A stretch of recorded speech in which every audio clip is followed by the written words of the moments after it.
warahmatullahi wabarakatuh. Alhamdulillah wassalatu wassalamu ala rasulillah.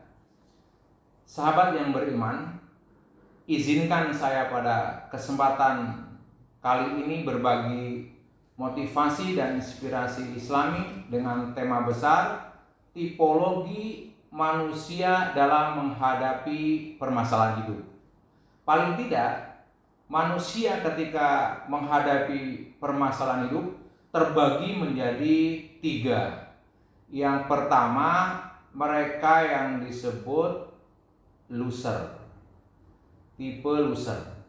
Yang kedua, mereka yang disebut memiliki tipe survivor saja. Dan yang ketiga, tentu yang terbaik, mereka yang menghadapi permasalahan hidup ini dengan winner. Apa yang dimaksud dengan tipe loser? Mental loser atau pecundang adalah orang-orang yang ketika dihadapkan pada permasalahan atau ujian, mereka menyangkal atau tidak terima karena mereka hanya terfokus pada masalahnya. Jadi orang-orang loser ini fokusnya kepada masalah. Tidak bisa melihat ketika ada ujian, melihat pesan baik dari Allah, melihat hikmah di balik ada ujian, melihat pelajaran yang bisa diambil dari ujian. Nah, dia tidak bisa mengubah musibah yang ada dirubah menjadi rahmah. Dia sibuk fokus kepada masalah yang karena lihat masalah itu menjadi berat, maka munculnya adalah dia berkeluh kesah, menyalahkan alam, menyalahkan orang. Nah, lama-lama orang-orang pecundang ini bisa menyalahkan Allah Subhanahu wa taala. Na'udzubillahi min dzalik. Al-Qur'an mengingatkan kita di surat Al-Ma'arij surat ke-70 ayat 19 sampai 23, Allah berfirman, "Innal insana khuliqa halu'a. Idza masyahu syarru jazua wa idza massahul khairu manu'a illal musallin alladzina hum ala sholatihim daimun." Yang artinya kurang lebih, sesungguhnya manusia diciptakan bersifat keluh kesah, lagi kikir. Apabila ia ditimpa kesusahan, ia berkeluh kesah. Dan apabila ia mendapat kebaikan, ia amat kikir, kecuali orang-orang yang mengerjakan sholat, yang mereka itu tetap mengerjakan sholatnya. Lihat di sini, orang-orang pada umumnya manusia ini diciptakan keluh kesah. Jadi pada umumnya manusia masuk kelompok yang disebut loser. Jadi kalau ada masalah dia keluh kesah, kemudian kalau dikasih anugerah dia sombong dan lain sebagainya.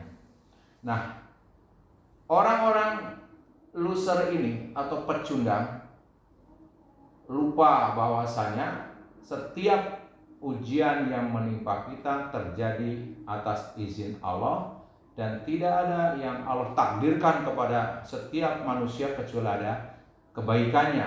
Pendek kata, apapun yang ditimpakan kepada kita dari Allah bersifat semua adalah rahmat.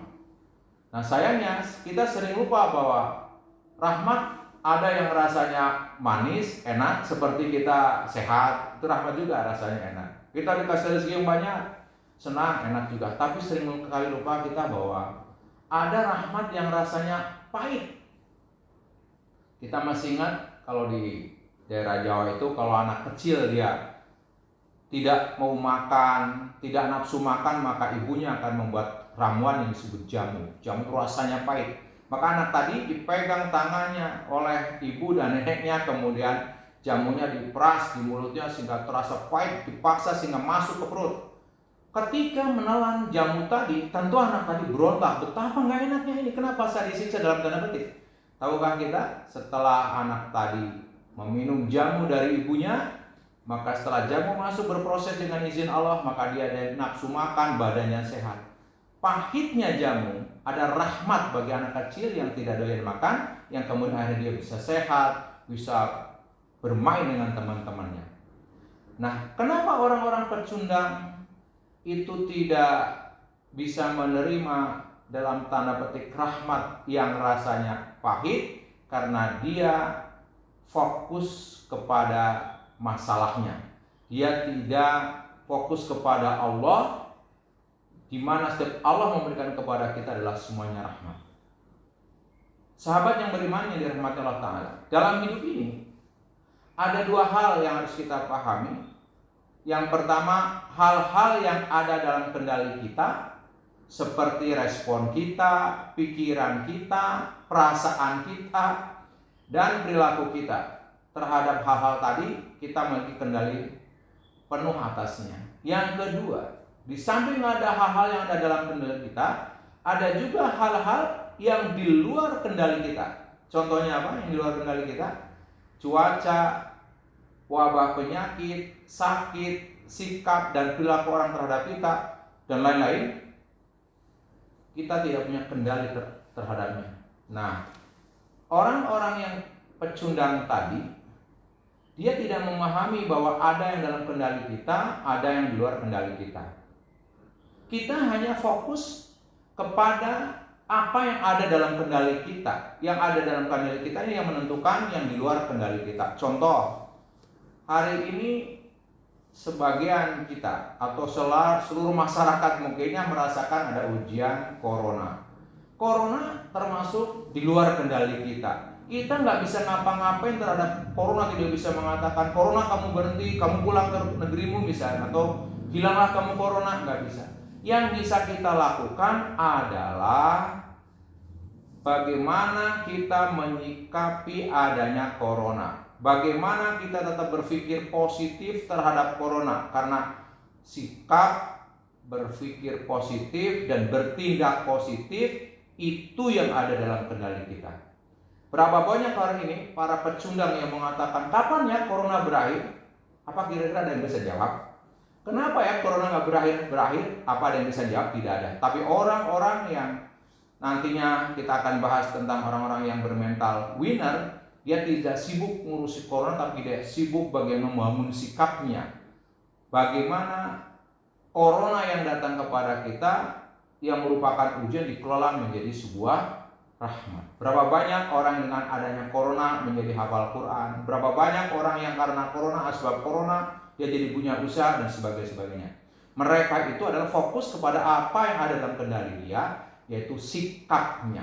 Kalau begitu, yang menjadi masalah adalah bukan ujian ataupun apa yang datang kepada kita, tapi seringkali yang menjadi masalah adalah sikap dan tindakan kita. Nah, sederhananya begini, segala sesuatu yang berasal dari dalam diri kita, dalam kendali kita. Sesuatu yang berasal dari luar diri kita adalah di luar kendali kita. Jadi fokus kita adalah apa yang ada dalam diri kita. Kita tidak bisa maksa kepada orang lain, kamu baik dong sama saya. Gak bisa, dia akan mengatakan untuk apa saya baik dengan kamu dan sebagainya. Kabar baiknya, walaupun kita tidak bisa maksa orang lain untuk baik kepada kita, kita bisa memaksa diri kita untuk baik kepada orang lain. Karena apa? Karena kita dalam diri kita, sikap kita, pikiran kita, hati kita, tindakan kita dalam kendali kita.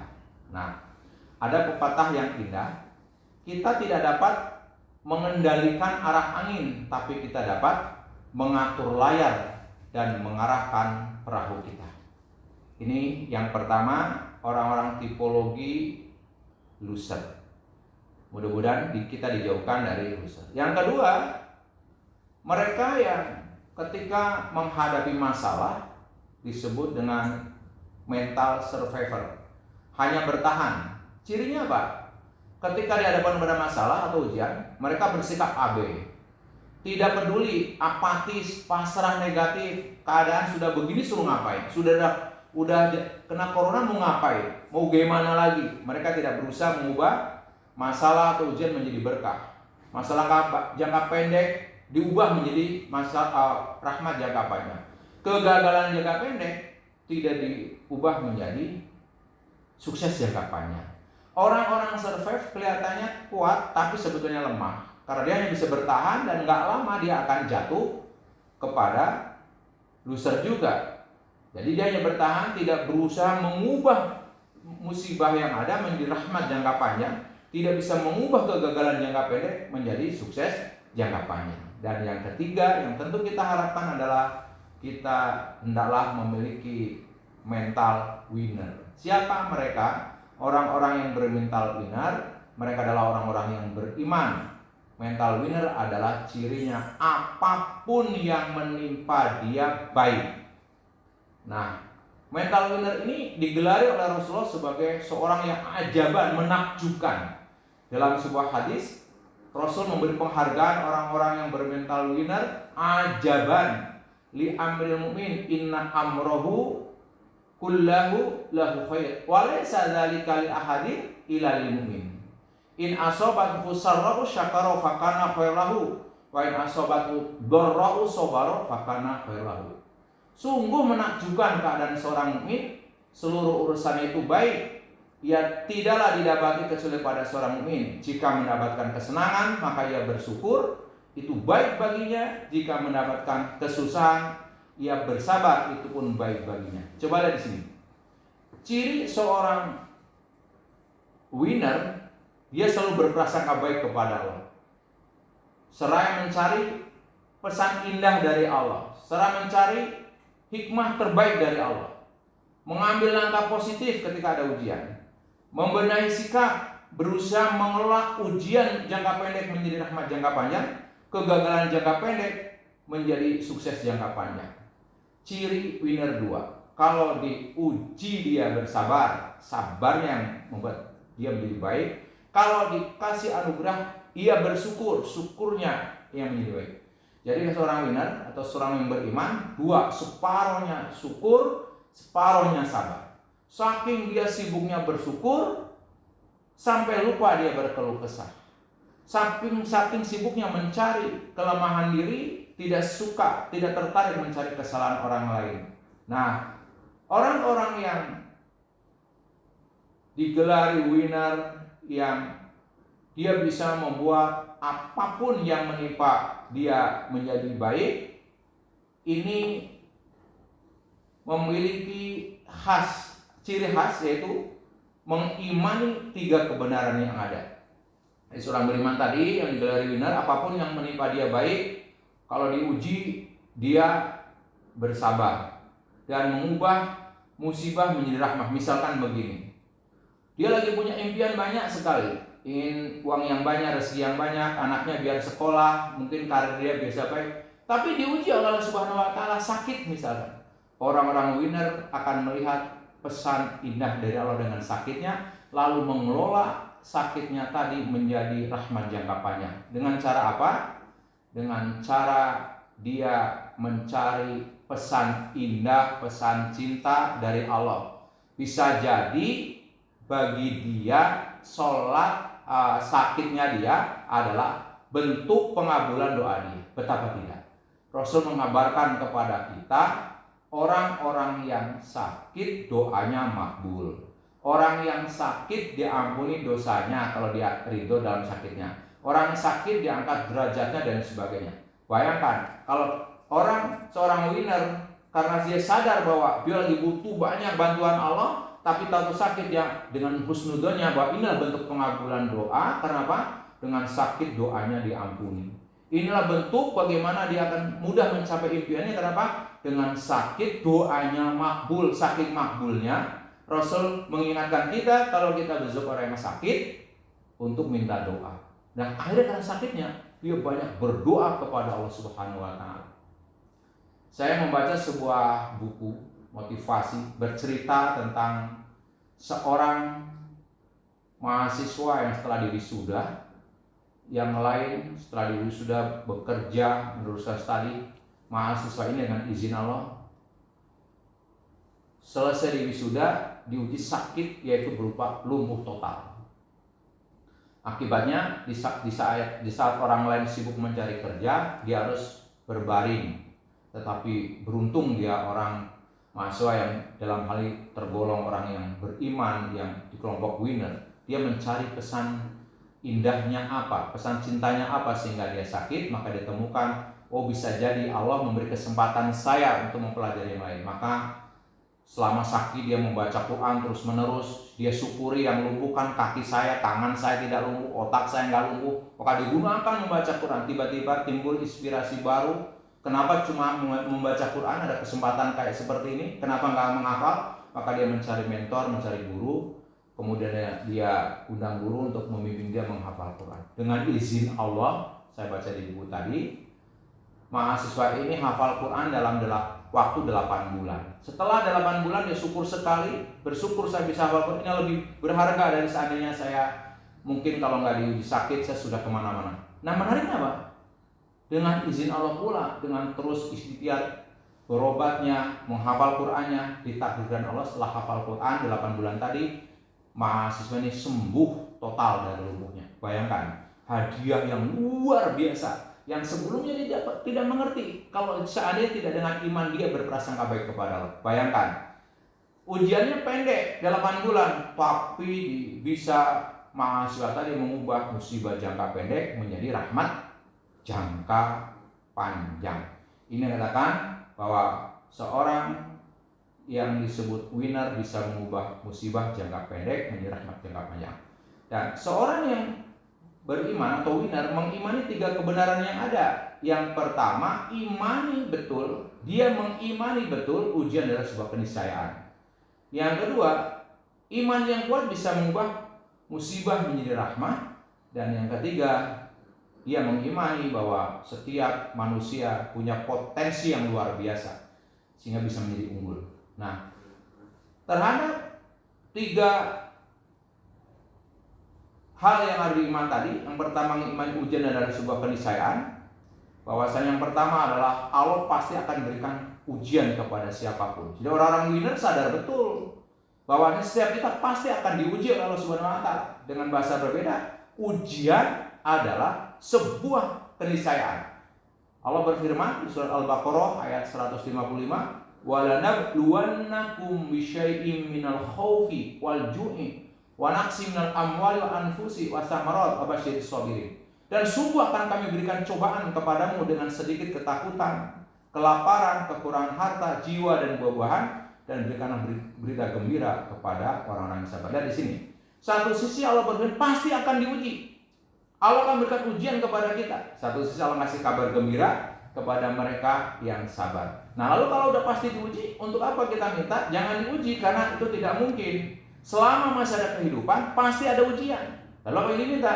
Ya sampaikan saja Allah, kalau ujian yang menimpa saya berupa azab saya karena dosa-dosa saya, ampuni dosa saya. Kalau apa yang kau timpakan kepada ujian iman saya, kuatkan iman saya. Kurang lebih itu. Dan yang kedua, iman kita pun diuji. Jadi nggak cukup mengatakan saya beriman lalu nggak diuji, pasti diuji. Allah berfirman dalam surat Al-Ankabut surat 29 ayat 2, "Ahasiban nasu ayyuraku ayyaqulu amanna wa hum la yuftanun." Apakah manusia itu mengira bahwa mereka tidak dibiarkan saja mengatakan kami telah beriman sedang mereka tidak diuji lagi? Baik, seorang ulama namanya Al-Munawi mengatakan, jika seorang mukmin diberi cobaan, maka itu sesuai dengan ketaatan, keikhlasan, dan keimanan dalam hatinya. Beliau mengatakan juga, barang siapa yang menyangka bahwa apabila seorang hamba ditimpa ujian yang berat, itu adalah suatu kehinaan, maka sungguh akalnya telah hilang dan hatinya telah buta. Kata beliau, betapa banyak orang soleh atau ulama besar yang mendapatkan berbagai ujian yang menyulitkan. Jadi kalau ada orang mengatakan, oh Habib kok diuji, oh Kiai kok diuji, oh Ustadz padahal keren, terkenal kok diuji, maka sungguh akalnya telah hilang dan hatinya telah buta. Kenapa? Banyak sekali orang soleh, ulama besar yang mendapatkan berbagai ujian yang menyulitkan. Kemudian Al-Munhawi mengambil contoh, tidakkah kita melihat mengenai kisah disembelihnya Nabi Allah Yahya bin Zakaria? Beliau disembelih mati. Padahal Nabi. Terbunuhnya 3 khulafaur rasyidin, terbunuhnya Al-Husain, Ibnu Zubair dan Ibnu Jabir. Begitu juga tidakkah kita perhatikan kisah Abu Hanifah yang dipenjara sehingga mati dalam bui? Imam Malik yang dibuat telanjang kemudian dicambuk dan tangannya ditarik sehingga terlepas bahunya. Begitu juga kisah Imam Ahmad yang disiksa hingga pingsan dan kulitnya disayat dalam keadaan hidup, dan masih banyak kisah yang lainnya. Ini menggambarkan bahwa ujian adalah sebuah keniscayaan. Yang kedua, iman kita juga akan diuji, dan yang ketiga, pengamalan agama kita juga akan diuji. Rasul menyampaikan seseorang akan diuji sesuai dengan kondisi agamanya. Apabila agamanya begitu kuat, kokoh, maka semakin berat pula ujiannya. Apabila agamanya lemah, maka ia akan diuji sesuai dengan kualitas agamanya. Nah, sebagai penutup dalam episode yang pertama ini berkaitan dengan tipologi manusia yang tadi dikatakan tipologi manusia ada 3 dalam menghadapi permasalahan hidup. Yang pertama, mereka yang disebut orang-orang loser. Cirinya dia fokus kepada masalah, sering keluh kesah, menyesali dirinya, menyalahkan alam, menyalahkan orang dan menyalahkan Allah. Yang kedua, mereka yang disebut orang-orang dalam kelompok bermental survivor saja. Artinya dia hanya bertahan, abe terhadap ujian, tidak mengubah menjadi rahmah. Dan yang ketiga yang tentu kita merindukannya adalah mereka yang bermental winner, yang ia ketika ada ujian fokusnya kepada Allah, mencari pesan cintanya, dan dia mencoba mengubah musibah menjadi rahmat jangka pendek. Nah, ciri dari seorang winner adalah dia bisa mengubah masalah jangka pendek menjadi rahmat jangka panjang. Dengan bahasa Rasul, apapun yang menimpa dia baik. Kalau diuji dia sabar, kalau dikasih anugerah dia syukur. Nah, seorang winner mengimani 3. Yang pertama, ia mengimani bahwa ujian adalah sebuah keniscayaan. Yang kedua, dengan iman yang kuat, dia bisa mengubah musibah menjadi rahmah. Dan yang ketiga, dia mengimani betul setiap kita diberi potensi untuk bisa menjadi seorang winner. Nah, mengimani 3 kebenaran yang ada tadi, yang pertama adalah ujian sebuah keniscayaan, yang kedua iman kita akan diuji, dan ketiga adalah pengamalan agama kita juga akan diuji. Nah, kabar baiknya adalah 3 kondisi ujian itu, yang pertama tidak mungkin terlalu sulit, karena terlalu sulit bukan ujian. Yang kedua tidak mungkin terlalu mudah, karena terlalu mudah juga bukan ujian. Yang ketiga, sulit tapi bisa dikerjakan, itulah ujian. Jadi contohnya yang paling gampang adalah, gak mungkin dong ujian anak kelas 6 SD mau lulus SD lalu meneruskan SMP.